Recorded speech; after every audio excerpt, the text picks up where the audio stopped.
So that's probably the biggest thing, is our community involvement over the last 7 years has probably been the biggest accomplishment.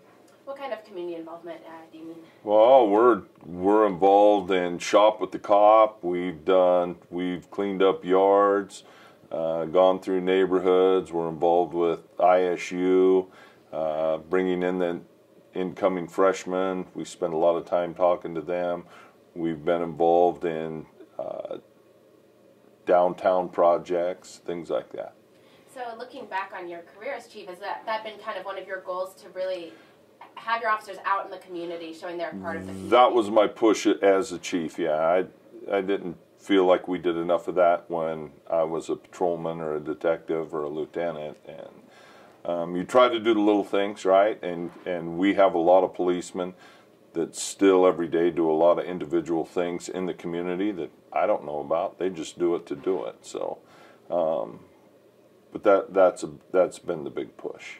So obviously, when you look at policing really simplistically, your job is to enforce the law. Why do you think it's important to do these extra things? Well, because you're trying to be proactive, right? And if you don't have the community behind you and the community doesn't trust you, it certainly makes your job a whole lot harder. So, you know, you want the community to know you as people, not just policemen. And, you know, the majority of the policemen live in this community or close to it. It's part of their community, right? This is theirs. This is a place they work. They're no different than anybody else, so they need to take some ownership in it, just like everybody else in the community should. And you know, it doesn't always happen that way. So. Yeah, that kind of leads me to a question I was going to ask later. You know, obviously you've been in the force for almost 40 years, so it's been tumultuous for police officers all over the country. You know, sure. Mistrust in police officers based on single incidents. How have you navigated that throughout your time as chief? And as well, part of it is we do have a great relationship with our community, right? So we haven't faced that completely. We've made some mistakes, and we make mistakes every day. I make mistakes every day. I'm not pointing my finger at anyone, but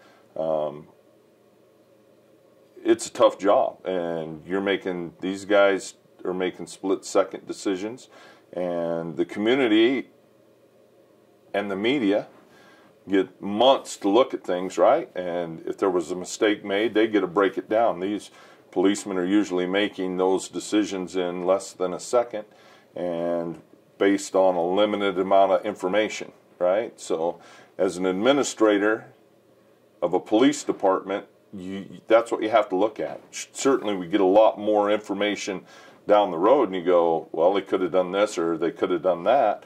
But at the time, they did what was right on a limited amount of information. It doesn't look that great in the end, but you have to rely on what they knew at the time. And I think we've done a pretty good job of that. We've made some mistakes also, right? We've probably done things hastily at times that maybe we shouldn't have, but that is one thing about this job you learn every day. There hasn't been a day that I've had this job that I haven't learned something, right? So. Yeah, that brings me to another question I thought I was going to ask later. But if you had to pick one big lesson that being a police officer all these years has taught you, what would it be? Keep an open mind. Keep an open mind. Not everything is what it seems. So you have to take the time to look at things and think outside the box. Try to put yourself in other people's shoes a little bit instead of making a hasty judgment, I should say. Absolutely. Now, going backward a little bit in my question list. So you went to ISU. You've been living here for a really long time. How's it felt to be able to lead a police force of a town that is so ingrained in who you are? Well, I'll tell you that the city of Pocatello has been part of my life from day one, right? From the very first day of my life, I was born here. But the city has taken care of me my whole life. My dad worked for the city for 44 years. He was still working here when I started working here. So every day the city has provided for me and my family. So this was not a job that I thought I would get. It was a little bit of a surprise when I did get it to a lot of people. but it's been a good job. It's been a great challenge. It's the hardest job I've ever had. This last 7 years is the hardest thing I've ever done. So it was a good challenge. But now it's time for some fresh thoughts, new people, to do some things, make it better. I think I'm leaving it better, and I certainly hope that the guy that takes this, or gal that gets this job after me, makes it better than I left it. So that's the whole thing. We have a great police department, great people. I'll stack them up against anybody in the world. They do the right things every day. Why do you say that people didn't expect you to go into policing? Well, I wasn't. This probably wasn't my choice of careers, right? I wasn't even thinking about this. So I got the job because my dad was. I got into law enforcement because my dad was friends at the time with the undersheriff, Shirley Gameson, who became the sheriff. He offered me a job while I was in college, and I took that job. And so here I sit 38 years later. At the time, I was really probably just looking for something to do. But I met some great people when I first started out. I've worked with the best of law enforcement. And it's been a great career. The world is changing. It's a tougher job now than it was when I started. There is much more scrutiny. You're being filmed every day, no matter what you do. Not that really matters, but there is that kind of scrutiny. And people can take any kind of video and change it and make you look really good or really bad, just like you're going to do with this. So. You started as a narcotics enforcement officer, right? I did. Do you remember, since it wasn't something you were just doing it, right? Do you remember a time where something really clicked where you're like, hey, I'm really good at this, or a certain case or something you worked on where you realized that you have a talent for it? Well, I don't know about that. I worked with good people. I worked with some guys that I guess that's the biggest part of it. When you look back at your career, it's the people that took care of you, right? So when I first started, I worked with guys that were new but old in the business, right? And they were great undercover policemen, and they taught me the right way to do things ethically, and so I had good teachers. I came to work here. I had good teachers, taught me how to be a patrolman. Same thing at the county. I worked with great people at the county when I first started. And I've come up through my career working with great policemen. When I got this job, a lot of policemen took care of me. A lot of policemen in this building took care of me, chiefs from around. And you look at it, there's kind of a chief fraternity, right? There's an association of chiefs. But the chiefs around here from Aberdeen, Soda Springs, Blackfoot, welcomed me in, Montpelier, helped me. And people go, well, those are small towns. Those guys do this exact same stuff I do every day. And if it wasn't for them, I don't think I would have been as successful as I have been, though they helped me. And that is the one thing about law enforcement. You can't do it by yourself. You need help from people. So you got to be a big enough person to accept that help, right? There's some egos involved in law enforcement. You got to kind of put that to the side and listen to people and accept their help, and you'll be much more successful at the job. Are there any mentors that you specifically remember that you'd like to? I've had plenty of mentors. Really coming up when I first came here.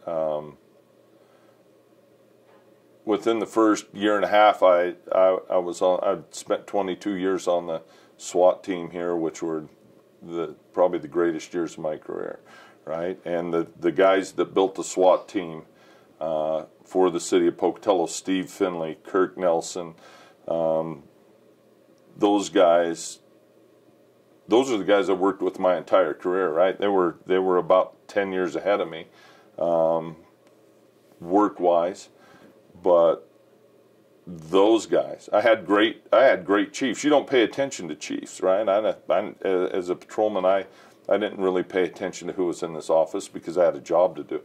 The only time you would see the chief is maybe if you were in trouble. But but I've learned now that I sit at this desk and I think back, I learned from every chief I worked for, and I worked for 5 or 6 different chiefs, and they all did something to make this place better, and I learned from all of them. Early in my career, the early chiefs, Norm Probst, Jim Benham, Lynn Harris, those guys, they were all internal chiefs. So, well, Norm Probst came from the outside, but he's the one that hired me, so he was an internal person to me. But those 3 guys I worked with, really, their entire careers, my entire career was spent with them in this building until they retired, and I learned a great deal from all of them. They weren't just my chiefs. I worked for some as a patrol captain, some as detective captains, and they helped me with my career. So you learn a lot from a lot of people, and it's just not the people ahead of you, it's the people below you. Right now, I mean, there are plenty of patrolmen that talk to me, that keep me squared away every day with things like social media and feelings, what's going on in different areas of the department that I may not see every day. So I get help from a lot of places. Can't do the job without help. So you're kind of in the position now that your mentors were in when you first started. What do you hope that younger officers that you have influence over have learned from you? What do you hope to teach them if you had to tell them right now? I guess the biggest thing really in law enforcement that I could tell anybody is tell the truth, right? No matter what. People make mistakes every day, and you can help people that tell the truth. If you make a mistake, tell the truth, you can get help. But,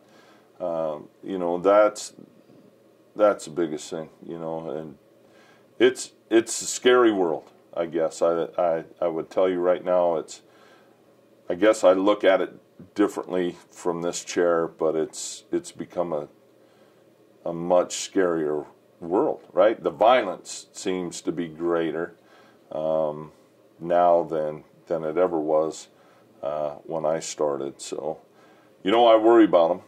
You worry about people every day, and our world that we have. I'm sure we had mental health issues when I first started, but they didn't stick out like they do now, if that makes sense. And we're not doing a very good job at taking care of mental health issues. We've addressed a lot of things. I've watched this year as the legislature has addressed a lot of things, from guns, right? Putting guns in, letting people take guns to school, or 18-year-olds carrying guns, or taking care of animals in hot cars, and all kinds of different things that the legislature has looked at. But I really haven't seen a whole lot on mental health, and that scares me, because that is our biggest problem. And I think if you traveled around the state and asked chiefs and asked law enforcement, what is the biggest problem you face now? Mental health. And we're not doing anything to make it better. We're just, it's not happening. And it needs to be addressed. So that, for me, is probably the biggest thing that needs to be addressed. I don't even know how we got to this point of this conversation, but that's okay. Yeah, I like that you're taking turns. I didn't think to ask about. I might have asked everything. Okay. You might be in luck. I might be finished. Is there anything left that we didn't cover that you'd like to say? Not that I can think of. I mean, it's time to go. It's time to go do something new and spend some time with my wife and my grandson, and so I'm excited. Awesome. Perfect.